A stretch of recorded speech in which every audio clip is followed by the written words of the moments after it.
এক গ্রামে একটি ছোট ছেলে ছিল। তার নাম ছিল সোমনাথ।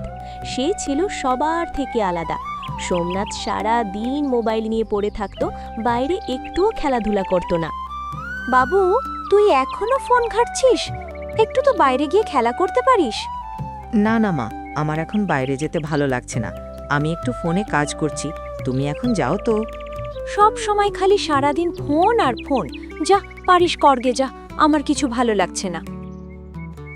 এই ছেলেটাকে নিয়ে আমি আর পারছি না। কোনো খেলাধুলা নেই, শুধুই সারাদিন ফোন আর ফোন।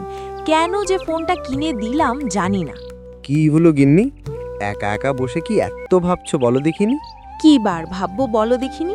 তোমার গুণধর ছেলের কথা ভাবছি। সারা দিন ঘরে ফোন নিয়ে পড়ে আছে। ছাড়ো না, এই বয়সে ওইসব একটু হবে, তা বলে রাগ করলে চলে বলো?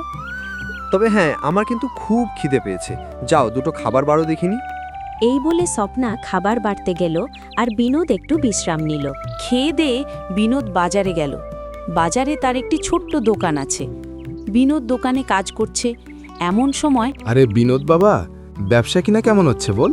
হ্যাঁ কাকা, ব্যবসা খুব ভালো হচ্ছে। তা আপনি এখন কোথায় যাচ্ছেন? এই যো একটু বাজার করতে বেরিয়েছি। তা বলছি, তোর ছেলে কেমন আছে রে?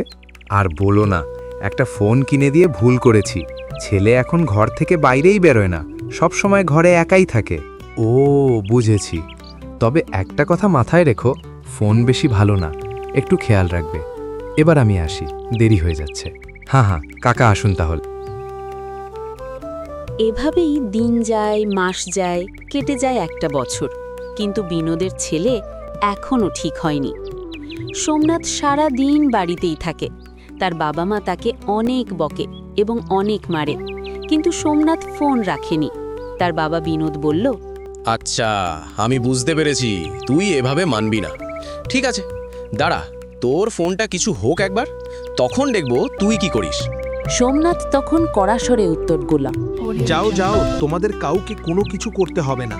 আমাকে তোমরা ভালোবাসো নাকি যে তোমরা আমার জন্য কিছু করবে একটুখানি? এই বলে সোমনাথ ফোন নিয়ে বসে রইল। তার বাবা মা মন খারাপ করে তার কাছ থেকে চলে গেল।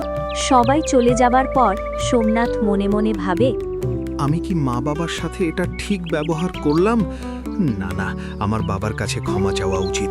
এখনই যাই বাবার কাছে। কি হলো রে বাবু, তুই এখানে? বাবা, আমাকে ক্ষমা করে দাও। আমি এখন থেকে তোমার সাথেই থাকবো বাবা, আর কখনো ফোন নেব না। তো বন্ধুরা, তোমরা এখান থেকে কি শিখলে কমেন্ট করে জানাও। দয়া করে বাচ্চাদের হাতে ফোন দেবেন না।